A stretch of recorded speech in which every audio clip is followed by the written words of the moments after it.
Hello, my name is Evelyn Harper, and I am 97 years old.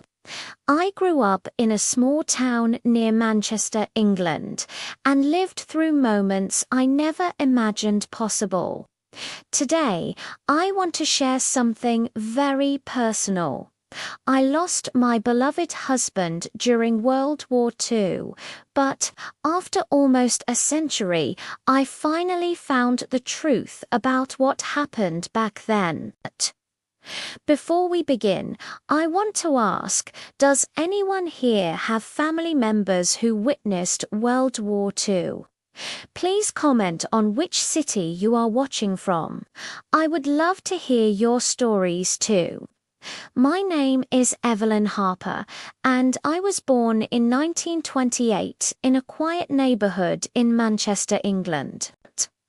At the time, our streets were lined with modest brick houses, chimneys puffing faint trails of smoke into the chilly morning air. And children ran freely, playing games that required little more than imagination. I was 9 years old when the tension across Europe began to seep into our daily lives. Though at the time I did not fully understand the weight of what was coming.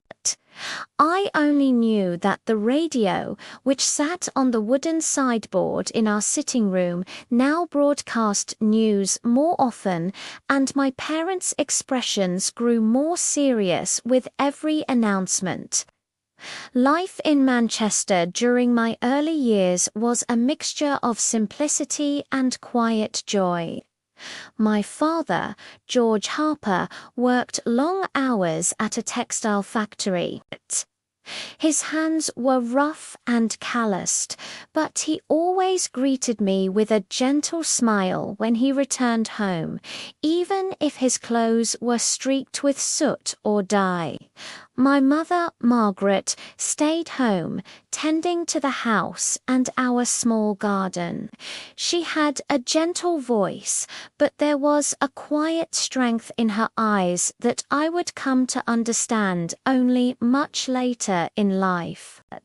We did not have much in terms of wealth, but our home was filled with warmth, love, and the laughter of family.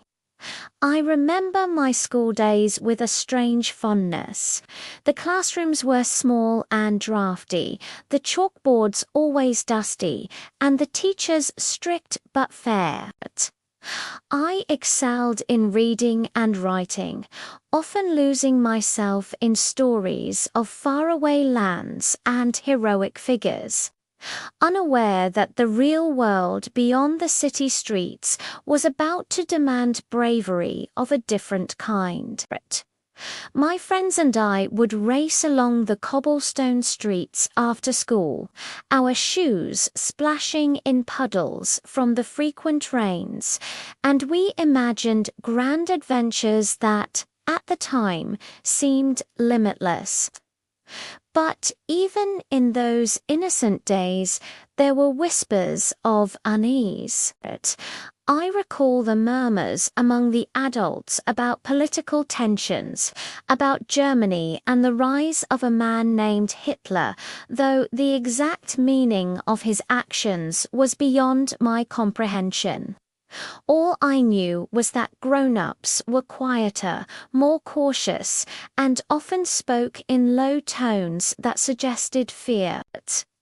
Occasionally, a neighbor would stop by with a furrowed brow, and my mother would invite them in for tea, their hands trembling as they clutched their coats.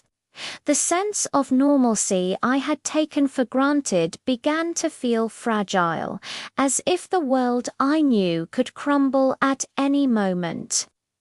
One of my earliest memories of the looming war came during a particularly cold winter in 1937. The radio had crackled with news of conflicts far away, and I remember the hushed conversations between my parents late at night. My father spoke of conscription and the need for young men to serve their country. I did not yet understand what conscription meant, but the worry in his voice was unmistakable. I remember curling under the heavy blankets of my bed, trying to quiet my racing thoughts, feeling an inexplicable mixture of fear and curiosity. Even as the clouds of war gathered, there were moments of beauty and fleeting happiness. I spent hours wandering the small garden behind our house, marveling at the resilience of the flowers that somehow survived the harsh Manchester weather. My mother would teach me how to care for the vegetables, and we would sneak into the kitchen to taste the first strawberries of the season. Our fingers sticky with juice and our hearts light with laughter. These moments, simple as they were, became precious memories that I would cling to in the years to come, when the world would feel anything but safe. By 1939, the atmosphere in Manchester had shifted dramatically. The streets, once bustling with carefree children and market vendors, now carried a tension that was almost palpable. Air raid drills became part of our routine at school, and the teachers spoke more frequently of duty and responsibility. I remember the first time the air raid sirens sounded. It was a wailing noise that seemed to pierce the very air, sending shivers down my spine. My friends and I huddled together in the shelter beneath the school, trying to be brave, though the fear was real and sharp. I was only 11, but even then I understood that life as I knew it was changing irreversibly. Looking back now, I realize that those early years were a preparation of sorts, a period in which innocence clashed with the growing awareness of danger, the simple joys of childhood, the games, the small victories at school. The quiet afternoons spent reading by the fire were all tinged with the shadow of uncertainty. Yet it was in those streets, in that home, surrounded by family, that I first learned the value of resilience. Little did I know that the challenges ahead, the heartbreak, the loss, and the courage required would all trace their roots back to these formative years. Even as the world edged closer to conflict, I carried within me a sense of hope. Hope that love could endure, that families could remain intact, and that life, in some form, could return to the warmth and security of those pre-war days. It was a fragile hope, yes, and the winds of war would test it endlessly. But it was mine, and it was enough to keep me moving forward, even in the darkest of times. I was 15 when I first met Thomas Caldwell, and it was a moment that would change the course of my life forever. It was the summer of 1943, and the air in Manchester carried a strange mix of heat and tension. The city had already endured several air raids, and life was shaped by rationing, curfews, and the constant awareness that the war was never far from our doorsteps. Yet, amidst the fear and uncertainty, the human heart still sought connection, and mine was no exception. Thomas worked at the local post office as part of the wartime volunteer program. He was 19, a year older than my brother, and he carried an energy that seemed almost incongruous with the grim reality around us. His uniform was always neat and his boots polished. Yet it was the way he smiled that left a lasting impression. There was warmth in his eyes, a quiet determination that seemed to reassure everyone he encountered. I first saw him delivering letters to my neighborhood, his stride purposeful, but with a lightness that betrayed his youth. Our first conversation happened quite by accident. I had been helping my mother sort parcels for neighbors who could not leave their homes due to rationing and the threat of bombing. Thomas arrived to collect the mail, and I remember him tipping his cap and offering a polite "Good afternoon, Miss Harper." It was the way he said my name, with a gentle confidence that made my heart flutter. We spoke briefly about the letters, the deliveries, and the curious contents of the parcels. His curiosity was genuine, and I found myself laughing at his small observations about life in our neighborhood. That first encounter, fleeting as it was, planted a seed in my heart that would grow over the coming months. In the weeks that followed, Thomas became a familiar presence. He often lingered a little longer than necessary when collecting mail, asking questions about my school, my family, and even the small garden my mother tended with such care. I began to look forward to his visits, to the warmth in his eyes, to the rare moments when the world outside our street seemed almost normal. My friends noticed, of course, and teased me gently about my postman crush, but I paid little attention. It was more than a crush. It was the first hint of love in a world overshadowed by war. Thomas was unlike anyone I had ever met. He had a sharp mind and a keen sense of observation, yet he never seemed to be burdened by arrogance or pride. He spoke openly about his dreams, about the life he hoped to build once the war was over, and about his determination to serve his country. There was a bravery in him that was tangible, a quiet courage that extended beyond mere words. He shared stories of his friends who had already enlisted, of the rigorous training they endured, and of the sense of duty that propelled them forward. Listening to him, I felt both admiration and a pang of worry.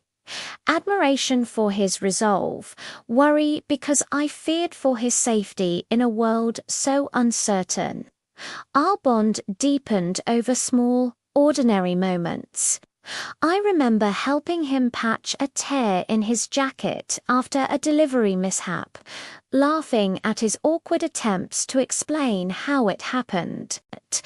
I recall sitting on the steps outside our houses in the fading light of summer evenings, sharing secrets and stories as the city hummed softly around us.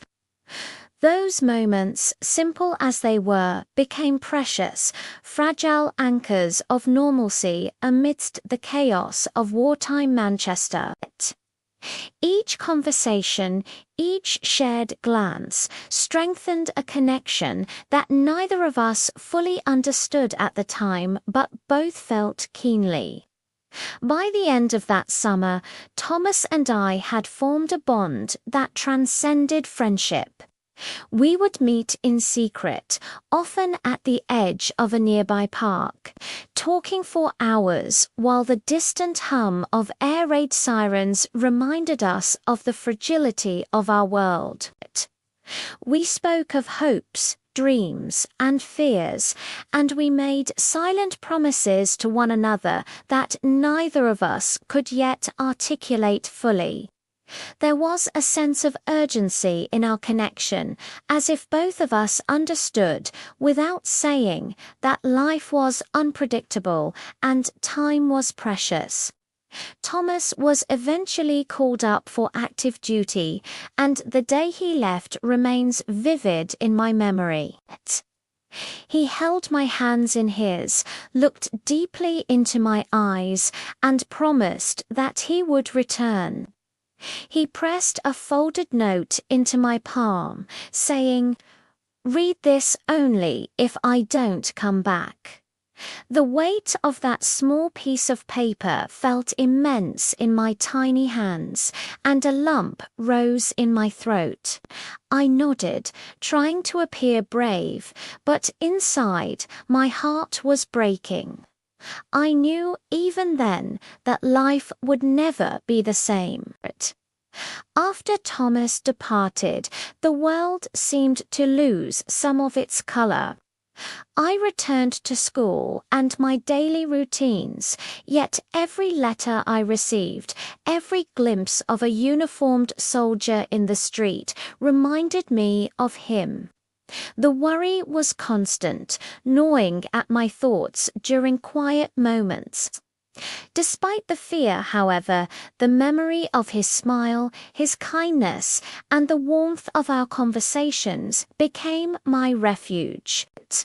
It was a love forged in the shadows of war, fragile yet resilient, and it would sustain me through the coming years of hardship and heartbreak. Meeting Thomas Caldwell at 15 changed the course of my youth. He brought light into a world darkened by conflict. A reminder that even in times of fear, human connection and love could endure. I would carry the memory of that summer of his presence and of the bond we shared throughout the rest of my life. Through the loss, the uncertainty, and the decades that followed, holding on to the hope that love once found never truly fades.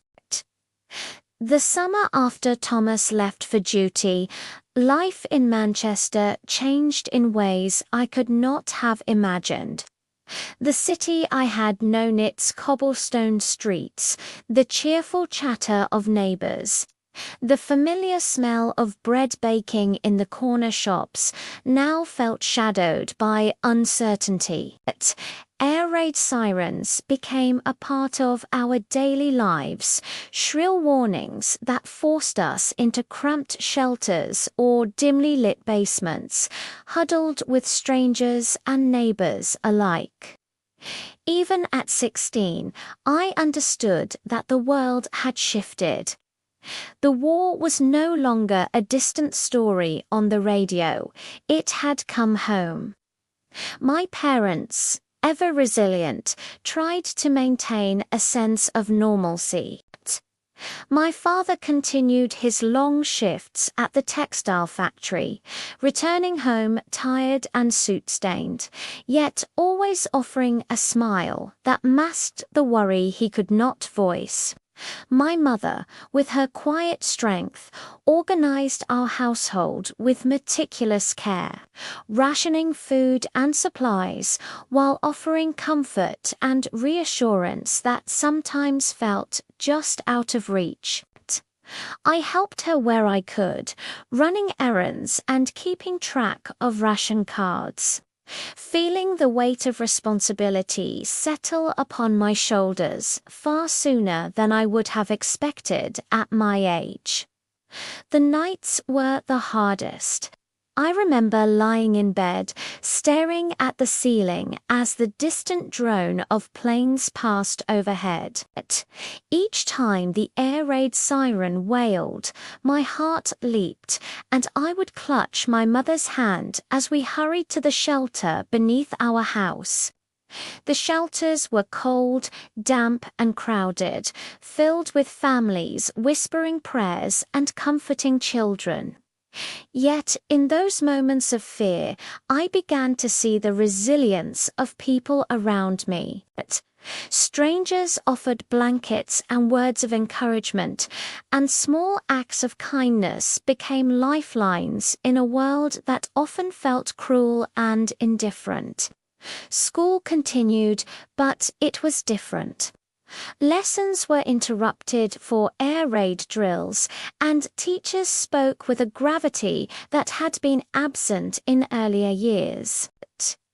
History now carried a sharper edge.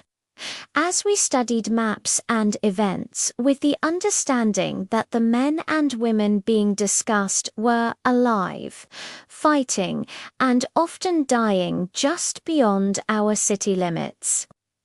My friends and I would gather after class, speaking in hushed tones about letters received from brothers, cousins, and fathers serving overseas. I clutched every letter from Thomas, reading and rereading his words, finding comfort in the knowledge that he was alive, even if the details of his days were uncertain. I remember one evening vividly. A bomb had fallen several streets away, shaking our windows and sending shards of glass skittering across the floor. My mother and I huddled in the corner of our living room, listening to the distant cries and the rumble of emergency vehicles. For hours we remained there, silent except for whispered prayers. The next morning, we ventured out to find neighbors, helping clear debris and sharing stories of the previous night's chaos. It was in those moments that I began to understand the fragility of life and the importance of community. We were bound together by fear, yes, but also by an unspoken determination to survive, to endure, and to protect what little peace remained in our shattered city. As the months passed, rationing became stricter and food shortages made daily life a challenge. I learned to cook with limited ingredients, stretching a small portion of meat or vegetables to feed our family. My mother taught me to preserve fruits and vegetables, to make jam from tiny scraps of produce, and to find creativity in scarcity. These lessons, born from necessity, became a testament to the resilience of ordinary people in extraordinary times. Despite the hardships, there was a sense of purpose in these daily routines, a small triumph in maintaining dignity and hope in the midst of chaos. The social fabric of Manchester also shifted. Neighbors, once casual acquaintances, became essential lifelines. We shared news, shared food, and shared stories of loved ones fighting far away. I recall Mrs. Donnelly from down the street, a woman whose husband had been deployed months earlier, bringing me a loaf of bread and a kind smile, saying, "For you and your mother, Evelyn. It's not much, but it will help." Small gestures like these became anchors of hope, reminding us that even when the world seemed cruel, human kindness endured. Amid all this, my thoughts always returned to Thomas. I wondered about the conditions he faced, the friends he had made, and the dangers he encountered daily. I imagined him in cold, muddy trenches, writing letters by candlelight, perhaps thinking of me in the same quiet moments. The war had taken him from my side, but it had not taken the love and connection we had shared. That thought alone kept me grounded, even as fear and uncertainty threatened to overwhelm. Manchester itself had changed in appearance.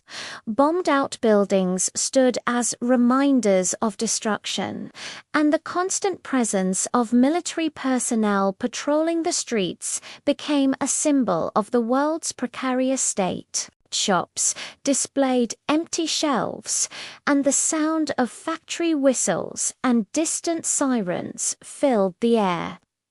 Yet life went on. Children still played in alleys, women carried on with household chores, and men returned from work with stories of survival and courage. Every day was a testament to human endurance, a delicate balance between despair and hope. By the end of that year, I had learned lessons that no school could teach. I had witnessed fear and resilience, sorrow and compassion, destruction and survival. I had begun to understand the weight of love and loss, the fragility of life, and the importance of holding on to hope when the world seemed intent on breaking you.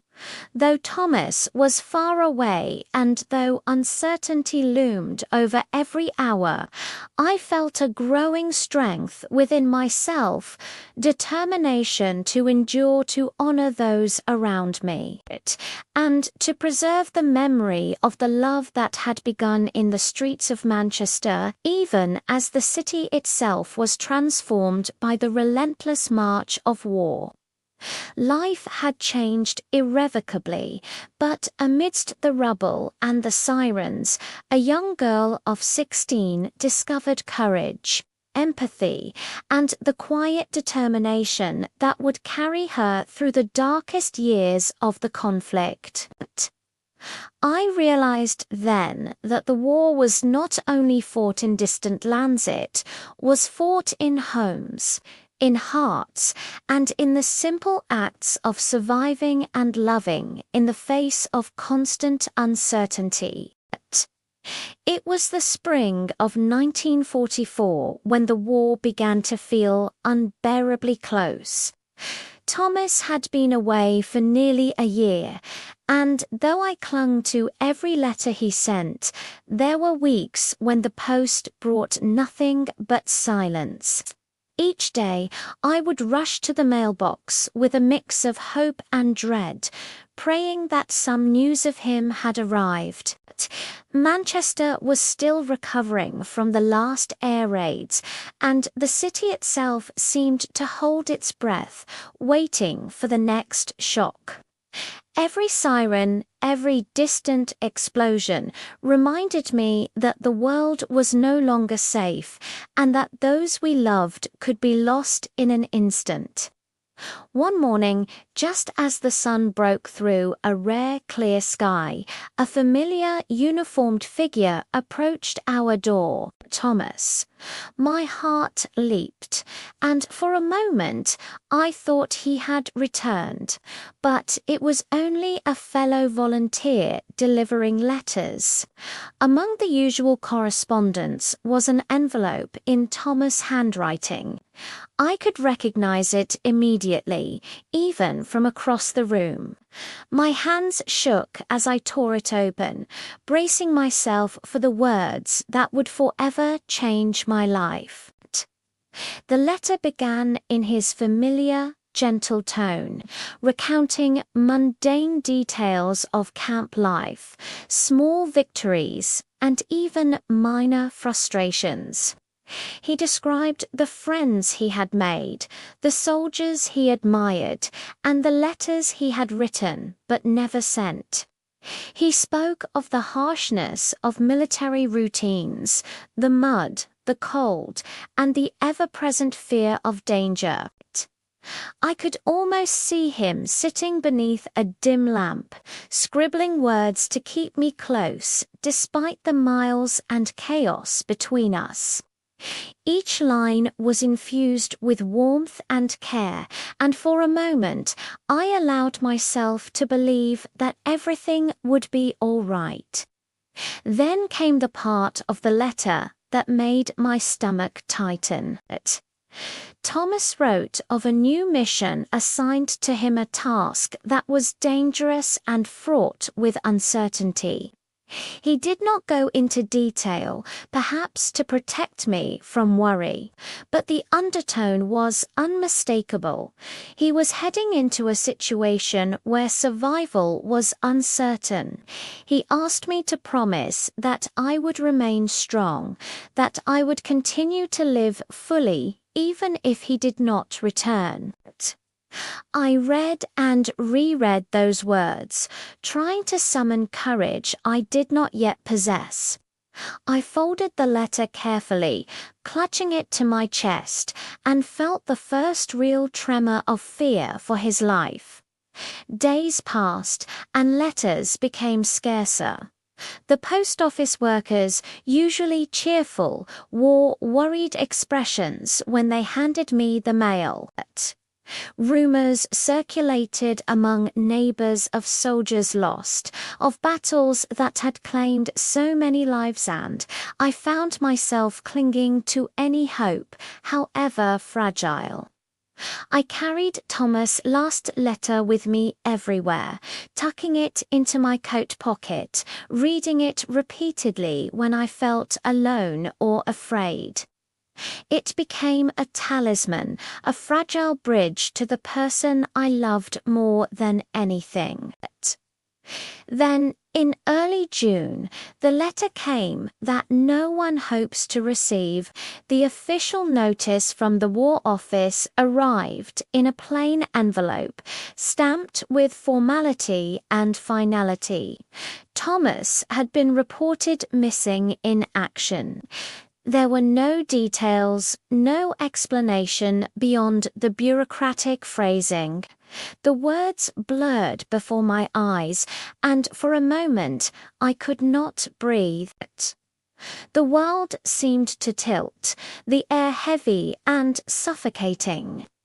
I held the letter to my chest and sobbed, not just for Thomas, but for the life that had been interrupted, for the love that was suddenly suspended in uncertainty. For weeks after receiving the notice, I wandered through Manchester as if in a dream.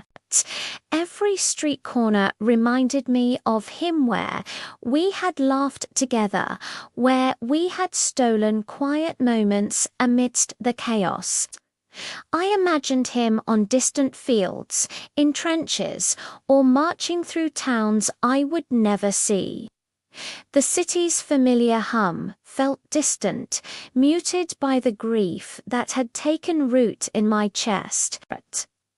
I spoke little, retreating into the comfort of routine while trying not to think about the emptiness left behind. At home, my mother tried to console me, though her own worry for the family made her words hesitant. "He fought bravely, Evelyn," she would say, her hand on mine, "and he cared for you deeply." I nodded, trying to absorb the truth in her voice, yet it felt insufficient.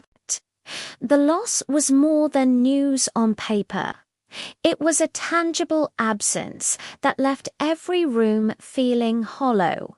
Nights were the worst. I would clutch his last letter, read it again, and imagine his voice whispering reassurances through the darkness.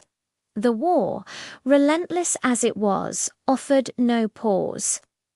Manchester still endured air raids, rationing, and the constant hum of anxiety. Life went on for neighbours, for the city, and for those who had lost someone dear, like me. Each day, I faced the challenge of continuing, of finding purpose and meaning in a world that seemed intent on taking everything I loved. Thomas's absence was a shadow over my youth, yet it also became a quiet lesson in resilience. I learned to carry grief while still caring for those around me, to survive in a world that demanded courage of even the youngest hearts.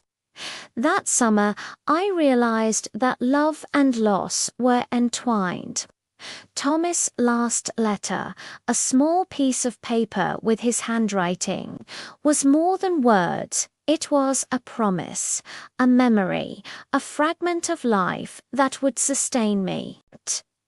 Even in the uncertainty of war, even in the depths of sorrow, I held on to it. It reminded me of the man I loved, the bravery he embodied, and the connection that death could not entirely sever. It was a fragile hope, but it was mine, and it would carry me through the years to come. By the time the leaves began to fall that year, I had learned a truth I would carry for the rest of my life. Even in loss, love endures, shaping our hearts and guiding us through the darkest of times. Thomas' absence left a wound, but it also left a memory, a force that reminded me, always, that courage, hope, and love could survive even the cruelest tides of war. The days that followed the news of Thomas's disappearance were unlike any I had ever known. The world I had inhabited, one filled with small joys, letters, and the certainty of youth, suddenly seemed hollow. Manchester moved around me as usual. Street vendors calling out their wares, children playing in puddles after a spring rain.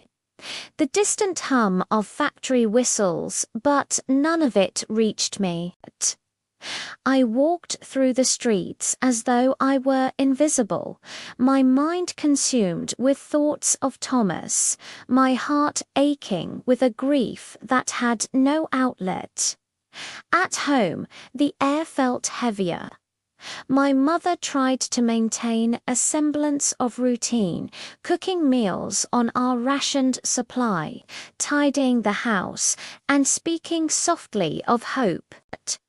But I could see the worry etched into her face, the tightness in her hands as she prepared our meager dinners. I tried to help, but even the simplest tasks felt impossible, weighed down by the constant presence of absence. I could not eat, could not sleep peacefully, and every familiar object, a chair, a teacup, even the garden where I had once played with Thomas, reminded me of what I had lost. Friends came to visit occasionally, offering awkward words of comfort, but I could not respond. How could I explain that the emptiness was not just about missing someone, but about a future that had been stolen from me? Thomas was more than a boyfriend. He was my confidant, my anchor in the chaos of wartime Manchester. Without him, the city felt alien, the streets unkind, and the nights unbearably long. I would clutch his last letter, worn at the edges from being read countless times, and whisper his name as though speaking it aloud could summon him back. Even at school, life seemed distant and unreal. Lessons carried on, exams were scheduled, and teachers attempted to maintain a sense of normalcy. But my mind was elsewhere, lost in memories of shared laughter, stolen moments by the park, and whispered promises that now seemed like echoes from another life. I remember sitting in class, pencil in hand, staring out the window at the grey skies. Imagining Thomas on a distant battlefield, cold, tired, and uncertain. The thought made my chest tighten, a pain that was both emotional and physical, as though part of me had been ripped away. There were moments when the grief became almost unbearable. One rainy afternoon, I found myself wandering the streets near the canal where Thomas and I had once spent a quiet hour talking about our hopes for the future. The rain soaked through my coat, yet I barely noticed it. I sat on a low brick wall, hugging my knees to my chest, and allowed myself to cry freely for the first time since receiving the notice. It was a grief unmeasured by time or reason, a profound ache that spoke to the depth of my love and the magnitude of the loss. Passers-by gave polite, sympathetic glances, but none could reach the private storm within me. In those weeks, I also became painfully aware of the small, quiet ways grief changes a person. I avoided news of the front lines, fearing that every headline could bring another blow. I walked faster on the streets, avoiding places that held memories of Thomas. My friends noticed the change, asking why I had grown so silent, but I could not explain. Words were inadequate. They could not convey the emptiness left by someone who had been both my heart and my future. Yet, amid the despair, life demanded endurance. The city still faced air raids, rationing, and the ever-present shadow of war. I learned to carry grief silently, to perform the tasks expected of me without collapsing under the weight of sorrow. I helped my mother with errands, assisted younger neighbors with reading letters from their loved ones, and found myself offering small comforts even as my own heart ached. It was a strange duality feeling, lost inside, while outwardly functioning damned. I discovered a resilience I had not known I possessed. Nights were the most difficult. I would lie in bed, staring at the ceiling, imagining Thomas far away, wondering if he was thinking of me, praying that somehow he was safe. The shadows of the room felt oppressive, the silence almost deafening. I would clutch his letter, sometimes tracing the lines of his handwriting with trembling fingers, speaking to him as though he were there beside me. These rituals, though sorrowful, became a lifeline.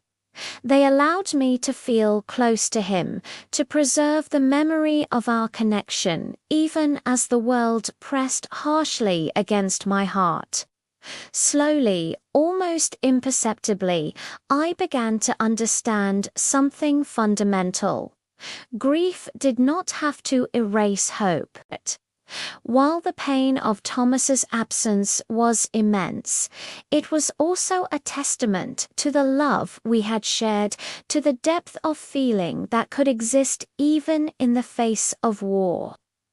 I began to cling to the small, tangible pieces of our life together: his letters, the memory of his smile, the way he had looked at me with unwavering warmth.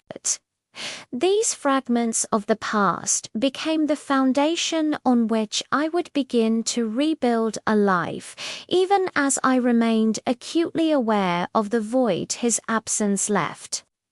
By the end of that year, I had learned to navigate the days with a quiet determination.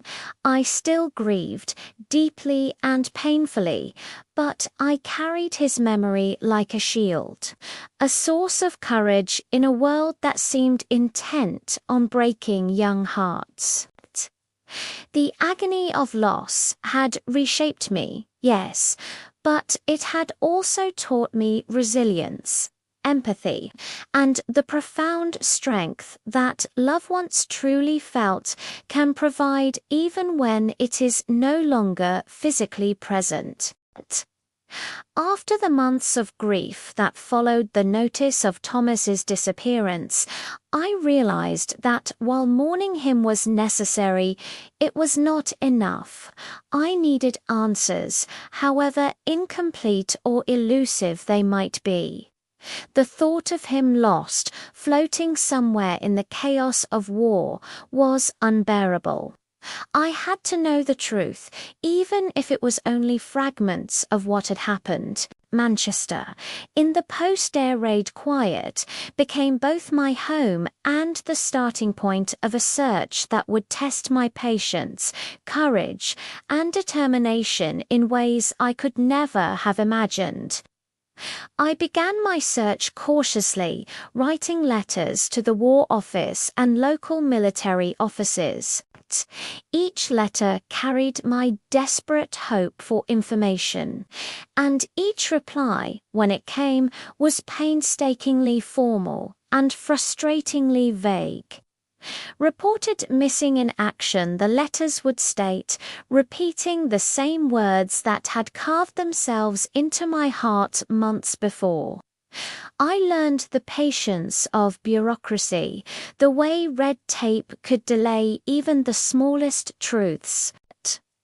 The officials were polite, but their words offered no comfort, no detail, no sense of closure. I would sit by the fireplace, letter in hand, tracing the typed words with trembling fingers, willing them to reveal more than they ever could. As the weeks turned into months, I sought out those who might have known Thomas personally. I visited veterans of his unit, speaking to men who had returned from the front. Some shook their heads, their eyes reflecting the same confusion and grief that I felt. Others offered fragments, a vague memory of a young soldier, a brief mention of an engagement, a story that hinted at bravery but lacked specifics. I clung to these shards, piecing together what little I could, trying to imagine Thomas moving through those distant, dangerous landscapes. Every story, however incomplete, felt like a thread connecting me to him, a lifeline that I refused to let go. I also reached out to neighbors, friends, and even distant relatives of other soldiers, gathering names, dates, and incidents that might intersect with Thomas' path. The city itself became a network of shared concern and collective memory. Conversations began with cautious small talk, then slipped into accounts of loss, heroism, and endurance. I discovered that I was not alone in my search. So many families carried similar wounds, similar questions, and a similar determination to understand what had happened to the people they loved. Their presence, while a reminder of the war's reach, offered me a sense of solidarity I hadn't expected. Sometimes my search led me to places I had never imagined I would go.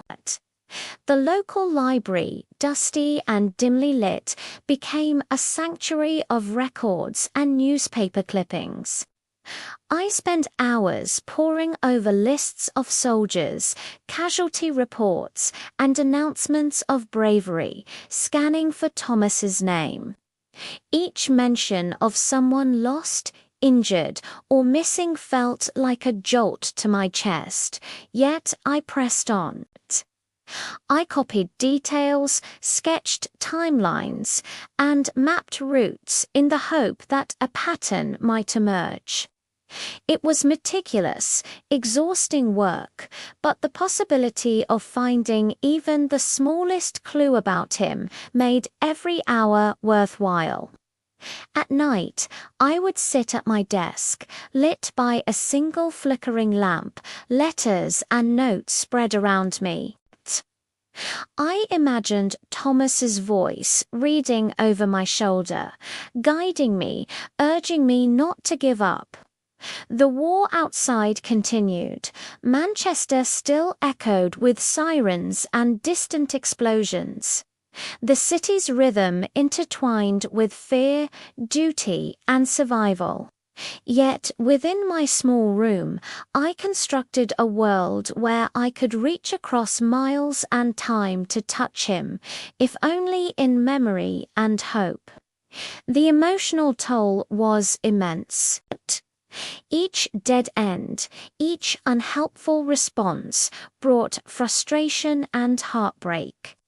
Yet, as much as my search was about information, it was also about keeping him alive in my own mind.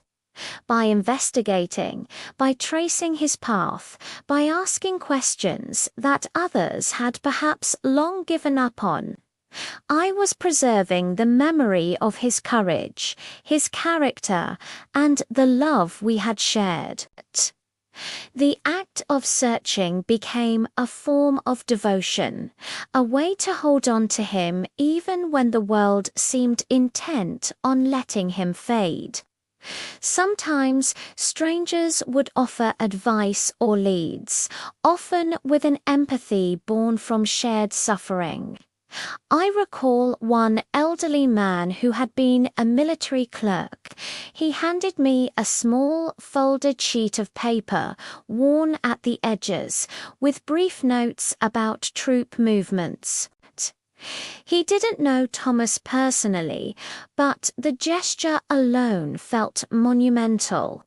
I clutched that paper to my chest and imagined Thomas reading it, moving through the confusion of war with the same bravery I had always admired. It was a reminder that even in the midst of chaos, human connections could endure and offer small rays of clarity and hope. By the end of that year, my search had taught me more than I could have imagined. I learned patience beyond my years, the resilience required to face repeated disappointment, and the quiet power of hope in a world that often seemed to have none.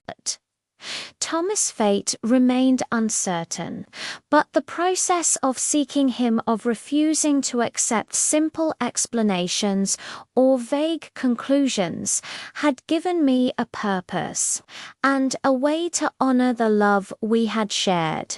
It was a slow, painstaking journey filled with heartache, but also one that strengthened my resolve.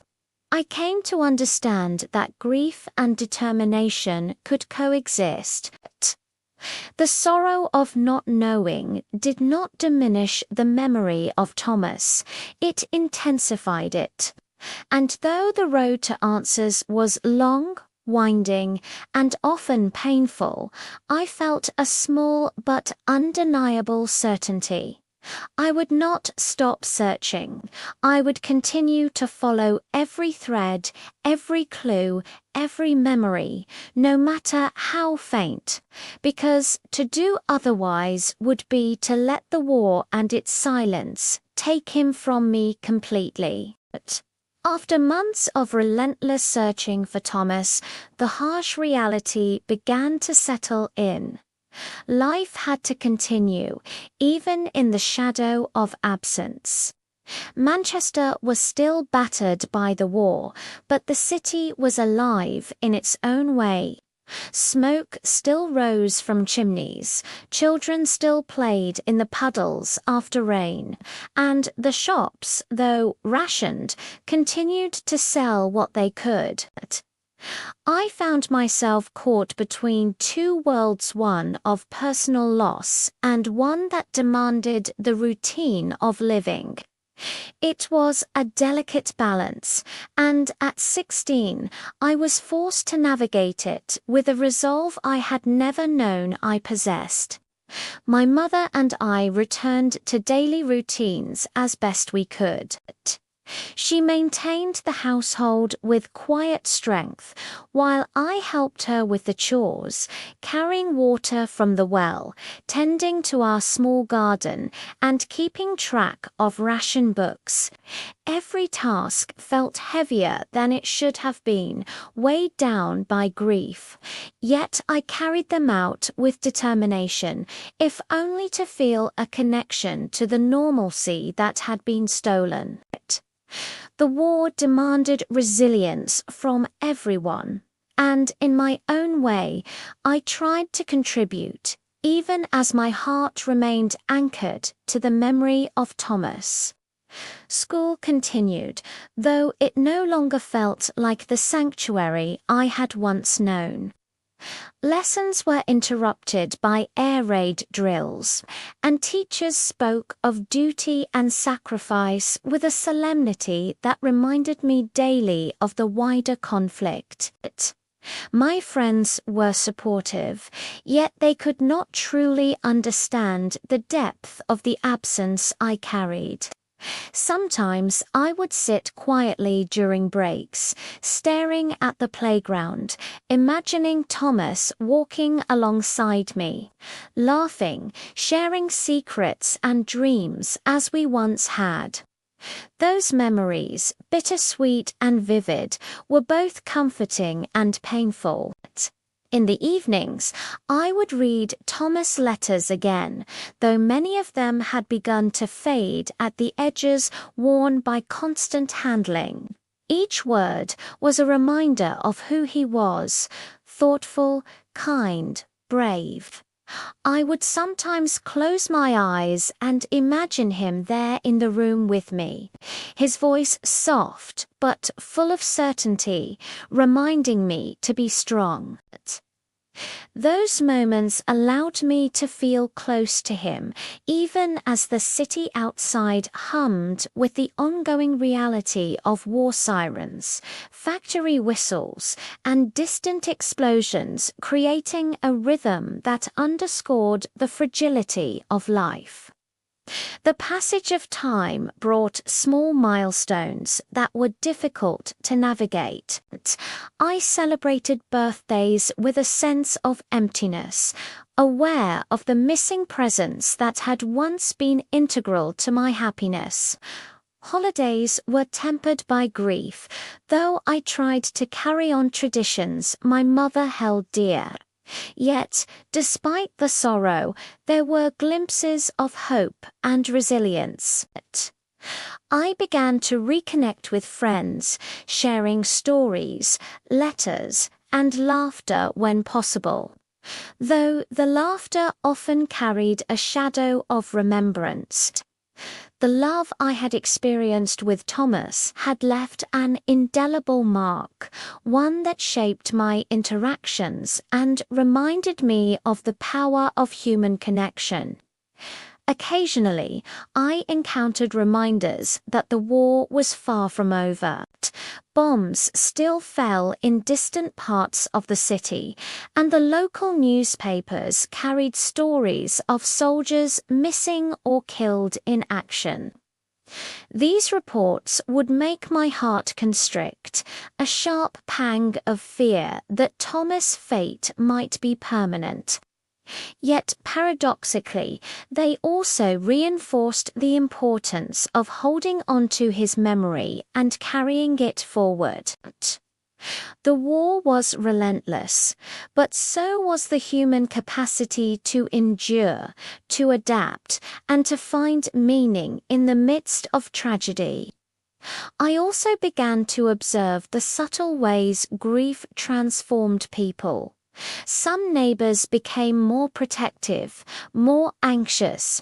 Others became quietly withdrawn, carrying losses in ways that were invisible but deeply felt.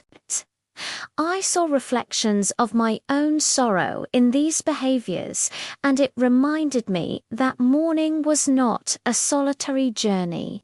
It was shared, even if unspoken, a tapestry of loss and resilience woven into the fabric of the community. My grief became part of that larger story, connecting me to others who had suffered and reminding me that survival often depended on both memory and action. At home, my mother and I created small rituals to honor the past and preserve hope for the future. We would light a candle in the evenings, sharing stories of family and friends lost or displaced by the war. I spoke of Thomas often, recounting moments that had shaped our bond. Imagining him listening, smiling, and offering reassurance from afar. These acts were not only for remembrance, they were also a way to sustain life, to maintain the human spirit amid chaos. By the end of the year, I had begun to understand that moving forward did not mean forgetting. Life could continue without Thomas physically present, but the memories, the love, and the lessons he had left behind would always guide me. I carried his absence as both a wound and a compass, shaping the way I approached each day, each decision, each relationship. The war had taken much, but it had also revealed a resilience within me I had not known existed. I realized then that memory could be a source of strength. The love I had felt, the connection we had shared, and the hope that he might still be alive in some form became a quiet anchor, sustaining me through the darkest days. Though grief would always linger, I had discovered a way to live with it, to honor it, and to allow it to coexist with the small joys and responsibilities of daily life. In that fragile balance, I began to reclaim a sense of purpose and the faint but persistent belief that, even in loss, the human heart could endure. Life had moved on, but memory remained, and in that memory, Thomas was alive. It was decades later, long after the war had ended and Manchester had rebuilt itself from the ruins, that I discovered a truth I never expected. By then, I was already in my 70s, living quietly in a modest flat not far from the city centre. The world had changed in ways unimaginable when I was 16. Television replaced the radio, cars replaced bicycles, and stories of the war were told in classrooms and museums, rather than through the fear and urgency of sirens. Yet, no matter how much the city had transformed, Thomas remained a presence in my heart, a memory of youth and love that had survived loss, time, and uncertainty. The discovery began innocuously enough. I was going through a box of letters and documents that had belonged to my parents, preparing to donate some to a local archive. Among the faded envelopes and brittle papers, I found a bundle I had never noticed before. It was addressed to me, yet bore no return address, only a date from the summer of 1944. My hands trembled as I opened it, expecting perhaps a long-lost letter from Thomas that had been misplaced in the chaos of the post. Instead, I found papers that revealed something astonishing, a series of correspondences between military officials detailing Thomas' final assignment, the circumstances of his disappearance, and most shockingly, a report indicating that he had survived the incident that had originally been reported as fatal. I sat in my chair, the papers trembling in my hands, staring at the typed words as if they might transform into another story entirely. The report explained that during a critical operation, Thomas had been separated from his unit and presumed missing in action. In truth, he had been captured briefly and then transferred to a different location, eventually surviving until the end of the conflict. The papers detailed that he had been injured, moved between camps, and ultimately returned home months after the war had ended. But under circumstances that had prevented him from contacting anyone outside military channels, the years of silence, the grief, the void I had carried for decades, suddenly, all of it had a context I could hardly believe. The emotions that washed over me were overwhelming. Relief, joy, disbelief, and sorrow collided in a way that left me gasping for air. For all those years I had mourned him, had carried the weight of loss, had imagined a future I would never share with him. And yet here, decades later, was confirmation that he had lived. The revelation was bittersweet, because the timing of history had conspired against us.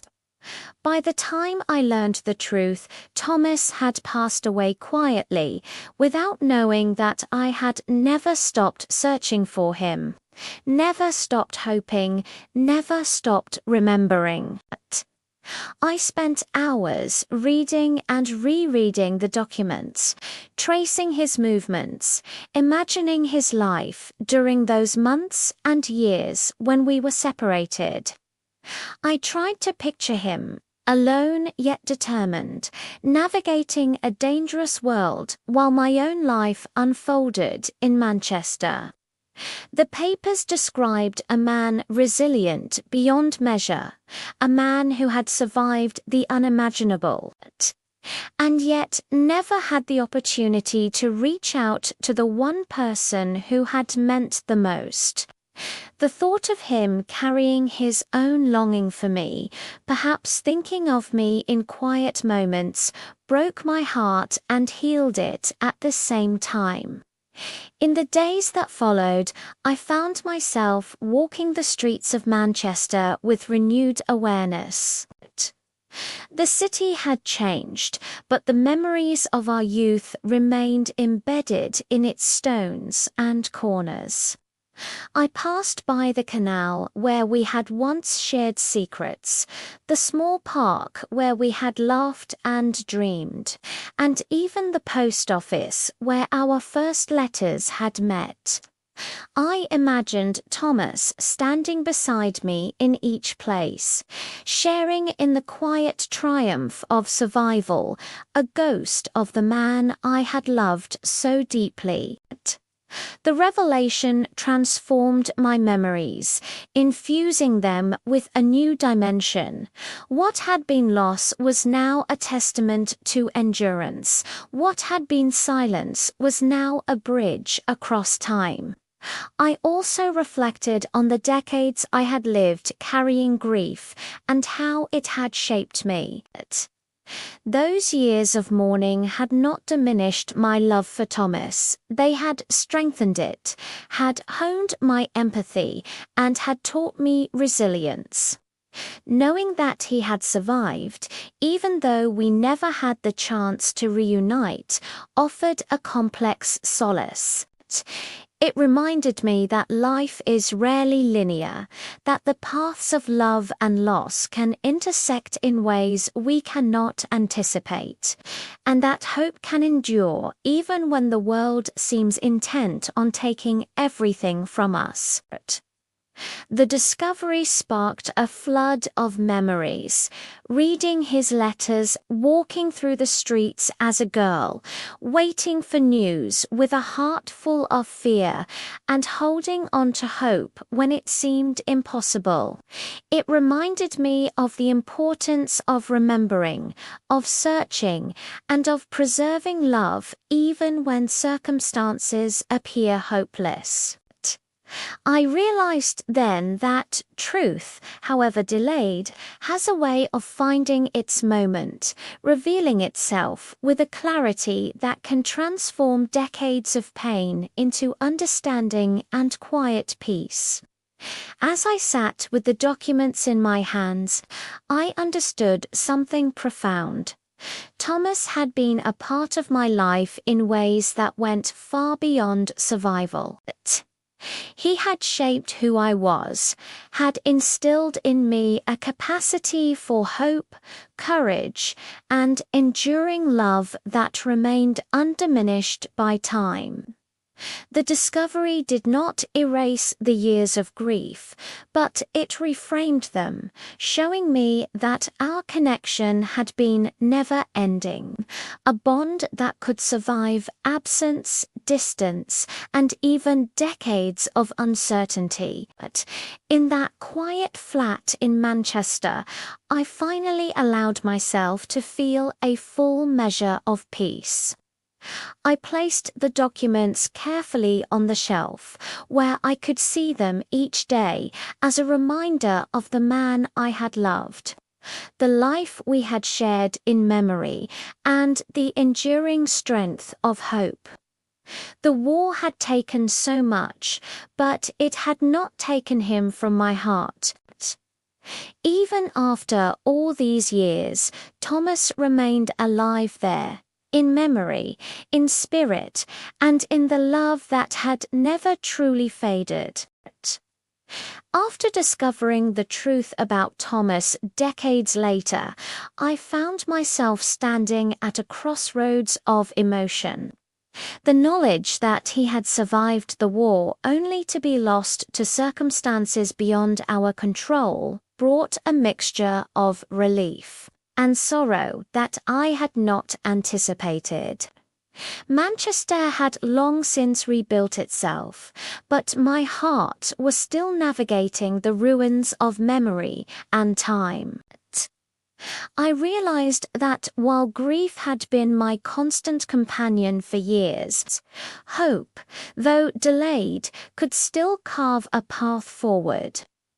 In the months following the discovery, I began to integrate this newfound truth into my daily life. I revisited places we had known as children and teenagers.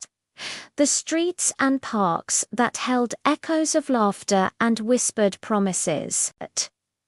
Walking past the canal where we had shared quiet afternoons, I imagined Thomas there beside me, smiling, his presence as vivid as it had been in my youth.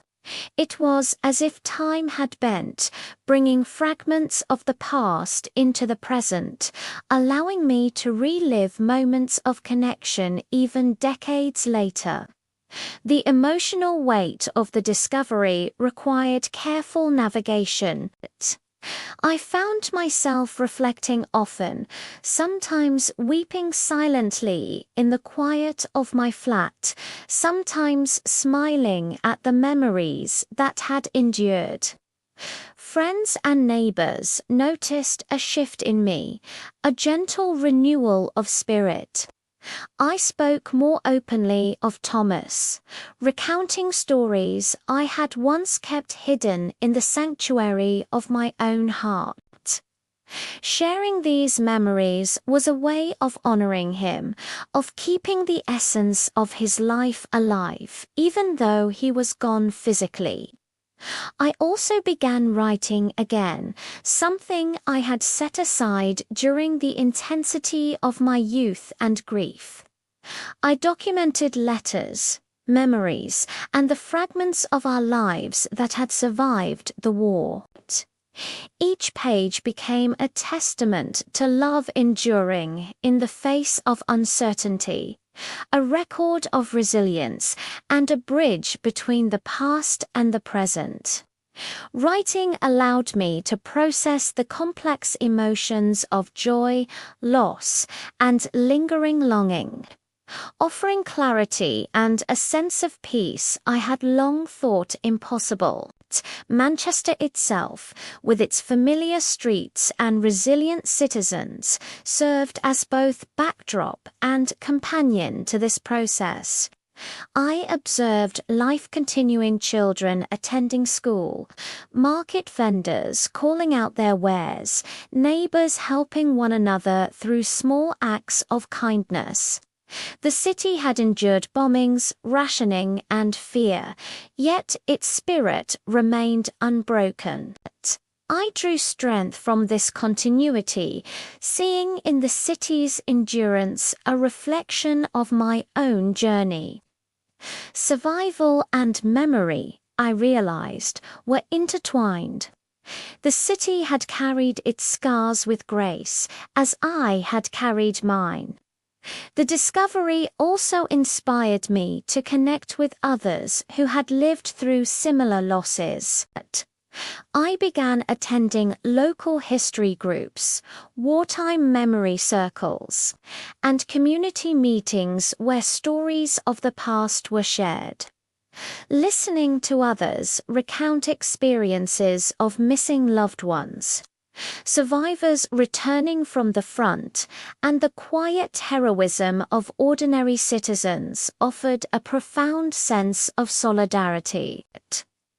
I realized that while my grief had been intensely personal, it was also part of a broader tapestry of human endurance during the war.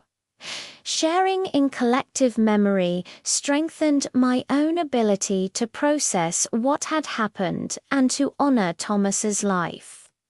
There were moments of bittersweet reflection. I thought of the years we had lost, the decades in which I had mourned him, and the opportunities for reunion that were denied. These thoughts brought tears, yet they were tempered by the gratitude I felt for the time we had shared, the love that had existed, and the knowledge that he had lived. The juxtaposition of loss and survival, absence and memory, became a central theme in my understanding of life, shaping the way I viewed relationships, love, and resilience. In daily life, I sought small ways to commemorate him. I kept his letters in a special box, carefully preserved, and occasionally read passages aloud to myself. I planted flowers in the garden my mother had tended, imagining him walking beside me, sharing in the quiet beauty of each bloom. These rituals were not just acts of remembrance, they were affirmations of life, love, and continuity, a means of reconciling grief with the need to keep moving forward. I also began mentoring younger generations, sharing stories of resilience, courage, and the enduring power of love. I recounted not only the events of the war, but also the lessons learned in its aftermath, patience, hope, and the importance of maintaining memory even when circumstances seem to deny closure. Through storytelling, I discovered a way to honor Thomas while contributing to the understanding and compassion of those who had never known such losses firsthand. By the end of the year, I had arrived at a delicate balance. I could honor the past without being consumed by it, embrace memory without being imprisoned by grief, and live fully while carrying the legacy of love and resilience that Thomas had left me. The discovery, though late, had given me clarity, purpose, and a renewed sense of life. It reminded me that love endures beyond absence, that hope can survive decades of uncertainty, and that memory can become a source of strength rather than only sorrow. Through the lens of reflection, I saw that life was both fragile and enduring, shaped by what is lost and what survives. And in my heart, Thomas remained a constant presence, a source of courage, and a reminder that even in the shadow of loss, the human spirit can continue to flourish. Guided by memory, love, and the quiet persistence of hope. Now, at 97 years old, I sit by the window of my flat in Manchester, watching the city breathe and move beneath the late autumn sky.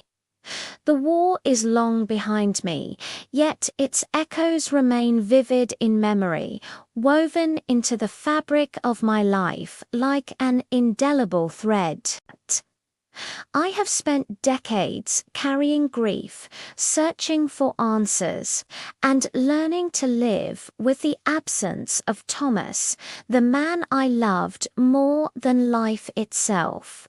And now, in the twilight of my years, I finally understand that love, memory, and hope are not bound by time, nor diminished by the cruel separation of circumstances. The discovery of Thomas' survival, though belated, altered my understanding of everything. For years, I had carried sorrow as if it were a tangible weight, navigating life with grief as my companion. When I learned the truth, I experienced a flood of emotions. Relief, sorrow, gratitude, and longing all intertwined. It was a revelation that redefined decades of pain and reshaped the way I viewed memory and love. I realized that the love we shared had endured, preserved in the letters, the memories, and the small rituals that had sustained me through life. I often reflect on the life I have lived since those long-ago days of waiting and uncertainty. I became independent, finding small joys and responsibilities that helped me build a life despite the emptiness left by Thomas's absence. I pursued education, friendships, and later, quiet work in the community, supporting neighbors, mentoring young people, and sharing the stories of resilience and courage that the war had taught me. Each act, each conversation became a way to honor the past while embracing the present. Yet it is the quiet moments alone that have offered the deepest clarity. Sitting with Thomas' letters, reading his words, and remembering his voice. I feel his presence as keenly now as I did as a young girl. It is a presence that is neither burdensome nor sorrowful, but comforting, a reminder that love, even when physically absent, remains alive within memory. I imagine him beside me, smiling at my reflection in the window, sharing the same view of a city that has changed but continues to endure. Manchester itself has become a witness to my journey. Its streets, parks, and canals hold memories of our youth, of laughter and whispers, of hope and fear. Walking through the city, I sometimes feel as if Thomas walks with me, unseen but undeniably present. The city's resilience mirrors my own. It has endured hardship, loss, and the passage of time, yet it continues to thrive. This parallel reminds me that survival is not merely about enduring, it's about living fully with memory and love as guiding forces. I have come to understand that grief and acceptance are not opposites, they coexist. I still feel the pang of Thomas' absence, the ache of decades spent apart, and the knowledge that life denied us reunion. Yet acceptance allows me to transform that grief into reverence for the life we shared, the love we cultivated, and the lessons I carry forward. Acceptance has taught me patience, compassion, and the value of memory as a living, breathing force rather than a relic of sorrow. In recent years, I have shared these lessons with others. Young people, eager to learn about the past, sit with me as I recount stories of wartime Manchester, of letters sent and received, of courage, hope, and human endurance. I tell them of Thomas, not only the man I loved, but the symbol of perseverance, bravery, and the enduring power of human connection. I emphasize that memory is a form of legacy, that the stories we carry can shape the lives of others and preserve love long after it seems lost. I also reflect on the importance of hope, even in the bleakest times. As a young girl, I clung to hope through letters, whispers, and quiet prayers. Decades later, hope returned in the form of discovery, revelation, and the understanding that Thomas' life, though separate from mine, had endured. Hope has taught me that life is rarely linear, that love can transcend absence, and that the heart has an infinite capacity to remember, to heal, and to cherish.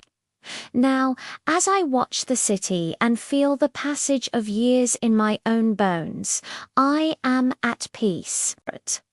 I have lived through love and loss, war and peace, sorrow and revelation.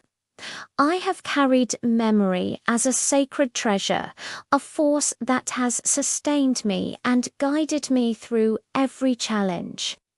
Thomas' absence shaped my life as profoundly as his presence would have, and in that paradox, I have found wisdom, resilience, and enduring love.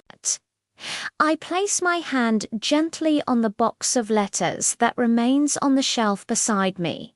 The fragile paper, a symbol of a life shared, a love preserved, and a legacy that continues. Even as my own days grow quiet, I know that memory and love are eternal forces. They endure beyond time, beyond separation, beyond the constraints of history. And in that enduring love, Thomas is alive in memory, alive in spirit, and alive in the heart of the woman who loved him all her life. I have learned at 97 that the deepest truths of life are not always revealed immediately. Sometimes they emerge decades later, quietly, with the power to transform grief into understanding, absence into presence, and love into a legacy that spans generations. My journey has been shaped by loss, hope, and the indomitable human heart, and now I carry it forward with gratitude, peace, and the knowledge that even in the shadow of war, love endures.